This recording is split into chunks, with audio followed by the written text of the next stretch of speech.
வணக்கம் நண்பர்களே. இன்று உலக அரசியல் வரலாற்றில் ஒரு புதிய திருப்பம் ஏற்பட போவதாக உலகம் முழுவதும் பேசப்படும் ஒரு முக்கியமான செய்தி. அதாவது அரபு இஸ்லாமிய நேட்டோ. நாம் அனைவருக்கும் தெரியும், north Atlantic treaty organisation NATO என்பது உலகின் மிகப்பெரிய பாதுகாப்பு கூட்டணி. இப்போது அதைப் போலவே அரபு மற்றும் இஸ்லாமிய நாடுகள் ஒன்று சேர்ந்து தங்களுக்கான தனி நேட்டோ உருவாக்கலாமா என்று தீவிரமாக ஆலோசித்து வருகின்றன. இது எப்போது உருவான யோசனை? ஏன் இப்போது மீண்டும் பேசப்படுகிறது? எகிப்து, பாகிஸ்தான், துருக்கி, சவுதி அரேபியா ஆகியவை என்ன பங்கு வகிக்கிறது? இதை நாம விரிவாக இந்த வீடியோவில் பார்ப்போம். அரபு நேட்டோ யோசனை எப்படி பிறந்தது? 2015ஆம் ஆண்டு எகிப்து ஷார்ம் எல் ஷேக் நகரில் நடந்த அரப் லீக் சம்மிட்டில் முதல் முறையாக அரப் நேட்டோ யோசனையை முன்வைத்தது.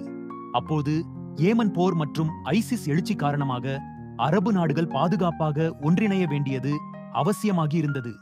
ஆனால்